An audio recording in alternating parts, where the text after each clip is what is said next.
Welcome dear students, आप सभी का एक बार फिर से स्वागत है मेरी यूट्यूब चैनल टेस्ट मैथ में। चलिए देखते हैं फिर से एक इंपॉर्टेंट क्वेश्चन जो हमारा टर्म 2 से रिलेटेड है और ये चैप्टर है हमारा मैथमेटिक्स में सम एप्लीकेशंस ऑफ ट्रिग्नोमेट्री। पहले हमने जो ट्रिग्नोमेट्री का एक चैप्टर हम पहले ही पढ़ चुके हैं, अब इसी से रिलेटेड ये हमारा दूसरा चैप्टर। चलिए देखते हैं। The shadow of a vertical pole is √3 times of its height, find the altitude of the सन।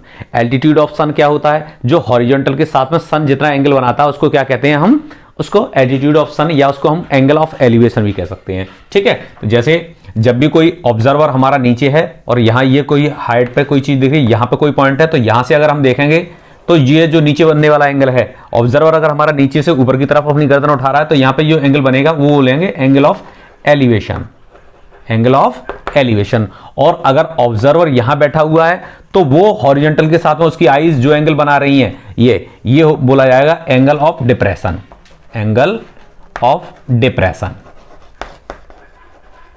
इसको ये बोलते हैं। जब भी ऑब्जर्वर हाइट पे होता है, नीचे की तरफ देख रहा होता है, ठीक है, तो वो क्या होगा किसी चीज को, तो वो क्या होगा हमारा यहाँ पे डिप्रेशन एंगल बनाएगा। और अगर हमारा ऑब्जर्वर नीचे है और वो ऊपर की तरफ देख रहा है या अपनी गर्दन उठा रहा है तो वो कौन सा एंगल बनेगा? Angle of elevation. ठीक है, एलिवेशन एंगल और ये डिप्रेशन एंगल। ठीक है, एक वर्टिकली हमने पोल बना ली। मेन मोटिव मेरा है आपको समझाना कि कैसे आप इसको, बाकी करना आप ही को है, यहाँ भी ये नहीं है कैसे, तो आपके लिए गूगल पे कहीं आप डालेंगे उसको पूरा देख लीजिए, उस पर गाइड पड़ी हुई है बहुत सारी, उनको देखेंगे आप उसको इजीली कर सकेंगे।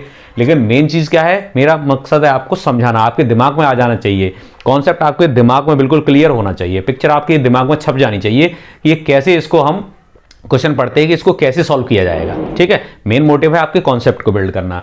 तो देखिए यहां से हमने वर्टिकल पोल हमने खींच लिया, सपोज करो ये ए बी हमारे पास में क्या है? वर्टिकली पोल है। अब कह रहे हैं is the shadow of a vertical pole. अब इसकी शैडो कहां होगी? जमीन पर ही होगी, ये इस तरह से। ठीक है, ये BC हमने सपोज की, ये शैडो हो गई इसकी, BC क्या है? BC शैडो हो गई। और is √3 times of its height. ठीक है, इसकी हाइट का क्या है? ये √3 टाइम्स है। Find the altitude of the sun. इसका जो सन का एंगल बनेगा इसके साथ में ये यहां से, ये क्या है? ये थीटा हमने मान लिया। क्या मान लिया? थीटा मान लिया। ठीक है, क्या मान लिया? थीटा। ये पॉइंट इस जगह देख ली, यहां तक की ये पूरी। अब ये अगर हम x मानते हैं यहां से यहां तक, सपोज करो हमने ये x मान लिया, तो ये कितनी है? √3 टाइम्स है, √3 इंटू एक्स, √3x हो जाएगा। ठीक है, उसी हाइट का कितना है ये शैडो? √3 टाइम्स है, यानी √3x हो गया। अब ये थीटा पूछा है, सन का एल्टीट्यूड यानी कि elevation of sun, elevation angle. ठीक है, एलिवेशन एंगल, सन का एंगल क्या होता है? हॉरिजॉन्टल के साथ में सन जो जितना भी एंगल बनाता है वो क्या कहलाएगा? उसका elevation angle. Height and distance के क्वेश्चन में जब भी हम बात करते हैं तो एक लाइन हमारे पास में हॉरिजॉन्टल होती है और उसके ऊपर अगर वर्टिकल लाइन पड़ी हुई है तो उसको यहाँ पे जो बनने वाला एंगल है इसको हम क्या मान के चलते हैं? राइट एंगल मान के चलते हैं। क्या मान के चलते हैं? राइट एंगल है। तो ये राइट एंगल ट्राइंगल हो गया हमारा कौन सा? ABC, in triangle ABC। अब इस ABC ट्राइंगल में परपेंडिकुलर और बेस, इसके लिए जब भी हम रेशो निकालेंगे तो क्या होता है? परपेंडिकुलर अपॉन बेस क्या होता है? tan theta. इस एंगल के लिए क्या होता है? यानी कि साइड में और एंगल में क्या रिलेशन हमने पढ़ा है? साइड और एंगल के रिलेशन हम पढ़ के आए हैं पहले ही। तो tan थीटा होता है, परपेंडिकुलर अपॉन बेस लगाना है तो यहां से क्या आएगा? tan थीटा किसके बराबर हो जाएगा? tan theta is equal to हो जाएगा परपेंडिकुलर, चलिए एक बार मैं इसको लिख देता हूं, परपेंडिकुलर अपॉन बेस।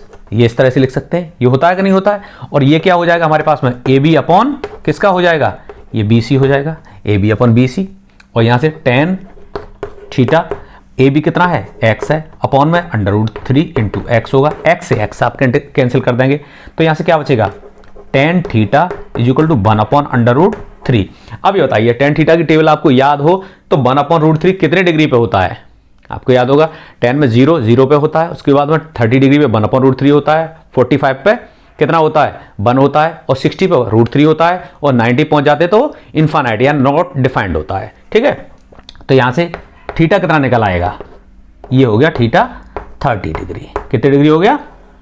30 डिग्री हो गया। तो बस यही हमें निकालना था कि थीटा हमारा कितना होगा, तो ऑप्शन बी हमारा करेक्ट ऑप्शन हो जाएगा। ठीक है, केवल आपको ये टेबल जरूर याद रखनी है कि ये हमारे पास में जो साइन कॉस टेन, इनको आप तीन को तो जरूर ही याद करें। आप जब क्वेश्चन को सॉल्व करेंगे तो आपको ये पता ही नहीं, दिमाग में ही नहीं लाना पड़ेगा इसकी वैल्यू कितनी होगी, आपके दिमाग ऑटोमेटिक इसको बता देगा कि साइन 30 कितना होता है?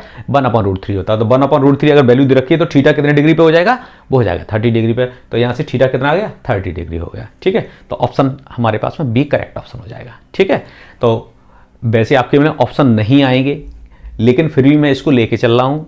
आप इसको डिटेल्ड में करें चाहे इसको आप ऑप्शन से करें, आपके पास में दोनों तरीके हैं, ठीक है। आप जब लिखने पे आएंगे इसको कैसे लिखा जाएगा तो आपको ये मानना पड़ेगा let A B is the vertical pole and B C is its shadow and the angle of elevation of sun is theta, ठीक है। तो फिर उसके बाद में let A B is equal to x and B C is equal to क्या हो जाएगा, √3x हो जाएगा, ठीक है। तो बस इस तरह से आप इसकी वैल्यू पुट करेंगे राइट एंगल ट्राइंगल में, tan थीटा के इक्वल में परपेंडिकुलर अपन बेस करेंगे तो बस इसकी वैल्यू थीटा 30 डिग्री निकाल लेंगे, ठीक है।